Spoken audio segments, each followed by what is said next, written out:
नमस्कार, स्वागत है आपका हिंदी IQ चैनल पर, जिसमें आज हम कक्षा छठी की पाठ 8 करने वाले हैं, जो कि एक कविता है। इस कविता का नाम है झांसी की रानी। झांसी की रानी की वीरता की गाथाओं के बारे में आप सभी ने ज़रूर सुना होगा, पर सुभद्रा कुमारी चौहान द्वारा इसको एक लयात्मक रूप से प्रस्तुत किया गया है, जिसको आज हम पढ़ेंगे। तो झांसी की रानी कविता सुभद्रा कुमारी चौहान द्वारा लिखा गया है और झांसी की रानी की वीरता की जितनी भी गाथाएं हैं या जिस प्रकार उन्होंने 1857 में लड़ाई लड़ी, उसका वर्णन इस कविता में किया गया है। आइए देखते हैं। सिंहासन हिल उठे, राजवंशों ने भ्रिकुटी तानी थी, बूढ़े भारत में भी आई फिर से नई जवानी थी। गुमी हुई आज़ादी की कीमत सबने पहचानी थी, दूर फिरंगी को करने की सबने मन में ठानी थी। चमक उठी सन 57 में वह तलवार पुरानी थी, बुंदेले हर बोलो के मुँह हमने सुनी कहानी थी। खूब लड़ी मर्दानी वह तो झांसी वाली रानी थी।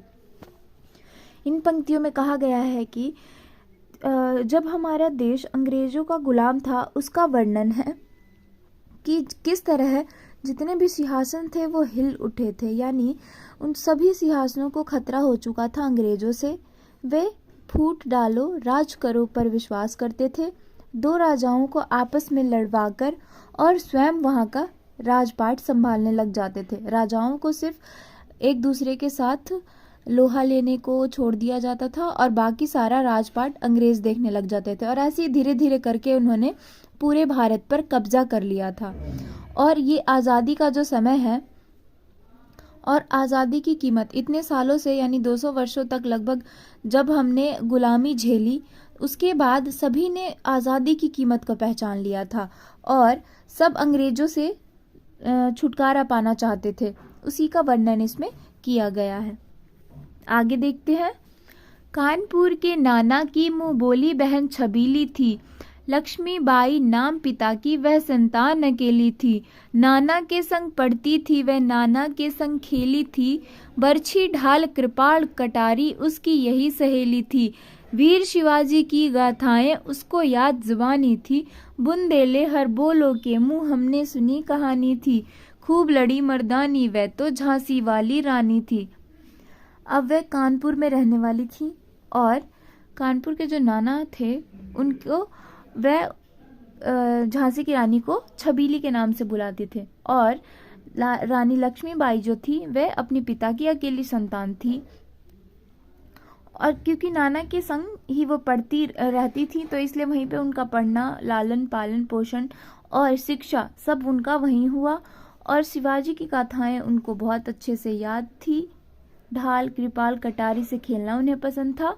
ये सारी चीज़ें रानी लक्ष्मीबाई के बारे में बताया गया है कि वो किस तरह की वीरांगना थी, उनका किस तरह का व्यक्तित्व था, उसका वर्णन किया गया है। लक्ष्मी थी या दुर्गा थी वह, स्वयं वीरता की अवतार, देख मराठे पुलकित होते उनकी तलवारों के वार। नकली युद्ध व्यूह की रचना और खेलना खूब शिकार, सैन्य घेरना दुर्ग तोड़ना ये थे उनके प्रिय खिलवाड़। महाराष्ट्र कुल देवी उनकी भी आराध्य भवानी थी, बुंदेले हर बोलो के मुँह हमने सुनी कहानी थी। खूब लड़ी मर्दानी वह तो झांसी वाली रानी थी।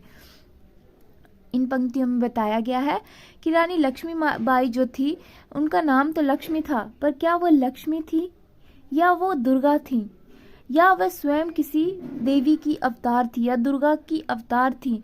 जिस प्रकार वह युद्ध लड़ती थी, जिस प्रकार से वो अपने तलवारों के वार करती थी, उसके लिए अच्छे अच्छे योद्धा भी उन पर अपना सर्वस्व निछावर करते थे। जिस तरह की वह युद्ध नीति या जिस तरह से वे युद्ध करती थी, युद्ध नीति को अपनाती थी, उसको देखकर मराठे भी पुलकित यानी खुश होते थे। नकली युद्ध की रचना और शिकार करना, दुर्ग तोड़ना, सैन्य घेरना, ये सब उनको बहुत ही प्रिय था खेलने में। और जिस प्रकार महाराष्ट्र में कुलदेवी को अपना आराध्य माना जाता है, वैसे ही रानी लक्ष्मीबाई की भी आराध्य भवानी यानी माँ है, उनको वे पूजती थीं। आगे देखते हैं।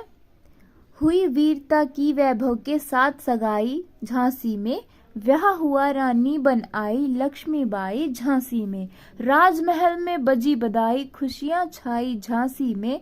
शुभट बुंदेलों की विरुदावली सी वह आई झांसी में। चित्रा ने अर्जुन को पाया, शिव से मिली भवानी थी। बुंदेले हर बोलो के मुंह हमने सुनी कहानी थी। खूब लड़ी मर्दानी वह तो झांसी वाली रानी थी। अब क्योंकि वह बड़ी हो गई थी तो उनके विवाह का समय आया और उनका विवाह होना झांसी के राजा से तय किया गया और उनकी जोड़ी को बताया गया है कि जिस प्रकार चित्रा के साथ अर्जुन और शिव के साथ भवानी लगती हैं, उसी तरह वह अपने राजा के साथ दिखती थीं। और इतनी बधाइयाँ बजी, उनका ब्याह हुआ तो पूरे बुंदेल में और उन्होंने बहुत ही भव्य सा एक विवाह हुआ उन दोनों का, यानी राजा का और झांसी की रानी का। उन दोनों का अच्छा सा विवाह हुआ और वह शिव और पार्वती की जोड़ी के समान दिख रहा था। देखते हैं। उदित हुआ सौभाग्य मुदित महलों में उजियाली छाई, किंतु काल गति चुपके चुपके काली घटा घेर लाई। तीर चलाने वाले कर में उसे चूड़ियां कब भाई, रानी विधवा हुई हाय विधि को भी नहीं दया आई। निसंतान मरे राजा जी, रानी शोक समानी थी। बुंदेले हर बोलो के मुंह हमने सुनी कहानी थी। खूब लड़ी मर्दानी वह तो झांसी वाली रानी थी। अब उनके विवाह के कुछ समय बाद ही राजा का निधन हो गया। उसके बारे में इन पंक्तियों में वर्णन है कि यह सौभाग्य ज़्यादा दिनों तक नहीं चला रानी के साथ और उन्होंने फिर से तीर चलाना और अपने राजपाट को संभालना शुरू कर दिया, क्योंकि राजा निसंतान थे और रानी की कोई संतान न होने के कारण उनके राज्य को खतरा था, जिस कारण से उन्होंने दोबारा से भाल, तीर, तलवार इन सबको अपना हथियार बनाया और अपने राज्य की रक्षा की। देखते हैं। बुझा दीप झांसी का तब डलहौजी मन में हर्ष आया, राज्य हड़प करने का उसने यह अच्छा अवसर पाया। फौरन फौजी भेज दुर्ग पर अपना झंडा फहराया, लावारिस का वारिस बनकर ब्रिटिश राज्य झांसी आया। अश्रुपूर्ण रानी ने देखा झांसी हुई वीरानी थी, बुंदेले मुँह बोलो के मुँह हमने सुनी कहानी थी। खूब लड़ी मर्दानी वह तो झांसी वाली रानी थी। कि आपको पता ही है कि जो अंग्रेज थे वे या तो दो राजाओं को आपस में लड़वाकर वो स्वयं शासन करने लग जाते थे, और नहीं तो जिस भी राजा का कोई संतान नहीं है उस राज्य को वो हड़प लेते थे। अब अंग्रेजों को ये पता चला कि झांसी के राजा का निधन हो चुका है और उनकी कोई संतान नहीं है। इस बात का फायदा उठाकर वे झांसी में राज्य को हड़पने आए और अपने फौज को भेज दिया, और दुर्ग यानी उनका यहाँ जहाँ पे भी उनका घर है, उनका महल है, उसको दुर्ग कहा जाता है। तो वहाँ पे अपना झंडा फहरा दिया और बोला कि अब इस राज्य का कोई वारिस ना होने के कारण यहाँ का वारिस ब्रिटिश राज्य बनेगा। और ये सब देख के रानी के अश्रुपूर्ण नेत्र, यानी कुछ समय भी नहीं हुआ था राजा को मरे और ये सब होने लग गया था उनके राज्य में, ये सब रानी लक्ष्मीबाई को देखा नहीं गया। फिर उन्होंने अपना राज्य संभालने की ठानी। अब देखते हैं आगे क्या हुआ। अनुनय विनय नहीं सुनता है, विकट फिरंगी की माया। व्यापारी बन दया चाहता था, जब यह भारत आया। डलहौजी ने पैर पसारे, अब तो पलट गई काया। राजाओं नवाबों को भी उसने पैरों ठुकराया। रानी दासी बनी यह दासी अब महारानी थी। बुंदेले हर बोलो के मुँह हमने सुनी कहानी थी। खूब लड़ी मर्दानी वह तो झांसी वाली रानी थी। इसमें बताया गया है इन पंक्तियों में कि जब अंग्रेज हमारे देश में सर्वप्रथम आए तो उनका यही मन था, उनका यही कहना था कि वो व्यापार करने आए हैं और व्यापार करने के लिए ही वे भारत आए थे। पर धीरे धीरे जब उन्होंने देखा कि यहाँ पे राजा का शासन है या वहाँ राजाओं के बीच में इतना फूट है, उसी का फ़ायदा उठाकर उसने अपने पैर पसारना शुरू किया, यानी वो धीरे धीरे कब्जा करना शुरू हो गया। और एक समय ऐसा आया कि सारे राजाओं और नवाबों की जगह को ठुकरा कर उसने अपने आप का शासन यानी अंग्रेजी शासन को स्थापित कर लिया और रानी को दासी बना दिया और दास खुद महारानी बन गया। यानी पहले तो वह व्यापार करने आया था और फिर अब क्या हो गया, अब वह खुद वहां पे राज करने लग गया और जो राजा थे उन्हें दास बना दिया गया। छिनी राजधानी दिल्ली की, लिया लखनऊ बातों बात, कैद पेशवा था बिठुर में, हुआ नागपुर का भी घात, उदयपुर तंजौर सतारा कर्नाटक की कौन विसात, जबकि सिंध पंजाब ब्रह्म पर अभी हुआ था वज्र निपात। बंगाले मद्रास आदि की भी तो यही कहानी थी, बुंदेले हर बोलो के मुंह हमने सुनी कहानी थी, खूब लड़ी मर्दानी वह तो झांसी वाली रानी थी। इसमें बताया गया है कि सभी के साथ जितने भी हमारे यहाँ पे रजवाड़ा चल रहा था या जितने भी रजवाड़े थे उनके साथ एक ही जैसा व्यवहार किया गया था, चाहे कर्नाटक की बात हो, तंजौर की बात हो, सतारा हो या किसी भी राज्य या रजवाड़ों का बात कर ले, हम बंगाल से लेके मद्रास तक की बात कर लें, उन सब की एक ही कहानी थी। रानी रोई रानीवासों में, बेगम गम से थी बेजार, उसके गहने कपड़े बिकते थे कलकत्ता के बाजार, सरे आम नीलाम छापते थे अंग्रेजों के अखबार, नागपुर के जेवर ले लो, लखनऊ के लो 9 लखा हार, यो पर्दे की इज्जत परदेसी के हाथ बिकानी थी, बुंदेले हर बोलो के मुंह हमने सुनी कहानी थी, खूब लड़ी मर्दानी वह तो झांसी वाली रानी थी। यानी जिस प्रकार से वे नीलामी करने लग गए थे कि राजा महाराजा के रजवाड़ों के ऊपर उन अंग्रेजों का कब्जा होता गया, उनके गहने कपड़े सब वे नीलाम कर दिया करते थे। उसके बारे में बताया गया है कि परदेसी के हाथ अपने घर की यानी भारत की इज्जत बिक रही थी। आगे देखते हैं। कुटियों में थी विषम वेदना, महलों में आहत अपमान, वीर सैनिकों के मन में था अपने पुरखों का अभिमान, नाना धुंधु पंथ पेशवा जुटा रहा था सब सामान, बहन छबीली के रणचंडी का कर दिया प्रकट आवाहन, हुआ यज्ञ प्रारंभ उन्हें तो सोई ज्योति जगानी थी, बुंदेले हर बोलो के मुंह हमने सुनी कहानी थी, खूब लड़ी मर्दानी वह तो झांसी वाली रानी थी। अब इसमें बताया गया है कि कुटियों में तो विषम वेदना थी ही, पर महलों ने अपना अपमान सहा था। सारे सैनिक अपने पुरखों का मान रखने के लिए उनके अंदर अभिमान जागृत हो चुका था। वे सभी अब बदला लेने के भाव से आतुर थे और इसी का फायदा उठाकर नाना ने अपनी बहन छबीली को क्या किया, रण के लिए तैयार कर दिया और यज्ञ प्रारंभ कर दिया। महलों ने दी आग, झोपड़ी ने ज्वाला सुलगाई थी, यह स्वतंत्रता की चिंगारी अंतर मन में आई थी, झांसी चेती, दिल्ली चेती, लखनऊ लपटे छाई थी, मेरठ कानपुर पटना ने भारी धूम मचाई थी, जबलपुर कोलाहलपुर में कुछ हलचल उकसानी थी, बुंदेले हर बोलो के मुंह हमने सुनी कहानी थी, खूब लड़ी मर्दानी वह तो झांसी वाली रानी थी। अब बताया गया कि आग जो कि स्वतंत्रता की आग थी, केवल महलों में ही नहीं झोपड़ियों में भी लगी हुई थी। यानी अब केवल राजा महाराजा की तक की बात सीमित नहीं रही, अब आम जनता को भी स्वतंत्रता की भूख हो गई थी।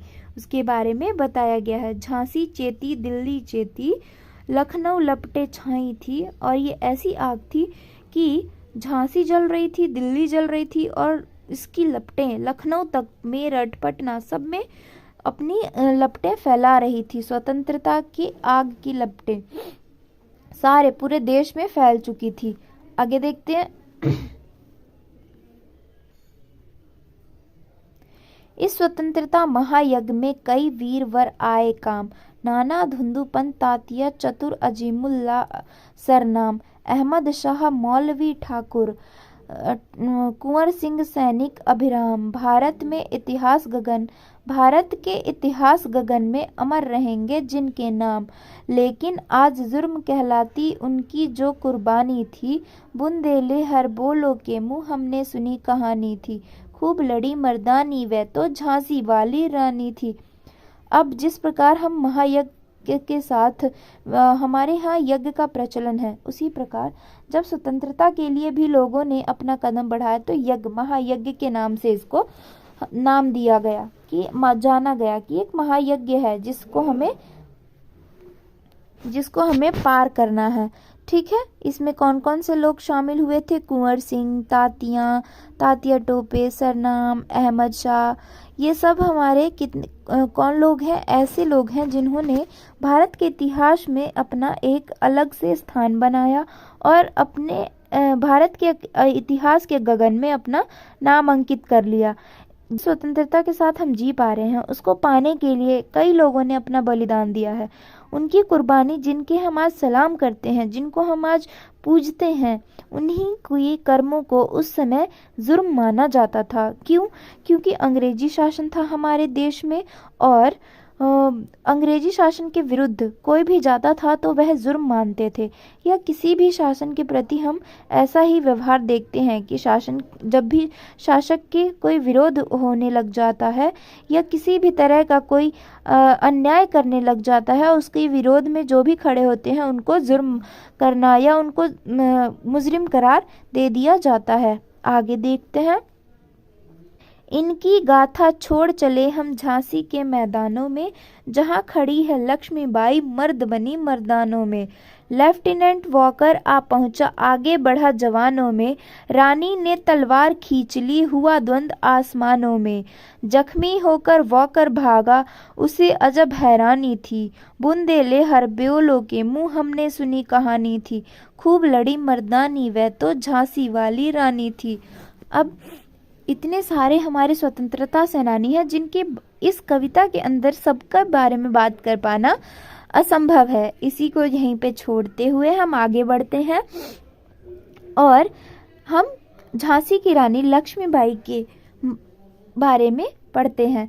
वह मर्दों के बीच बनी मर्दानी थी और किसके साथ उनका द्वंद्व हुआ? लेफ्टिनेंट वॉकर के साथ।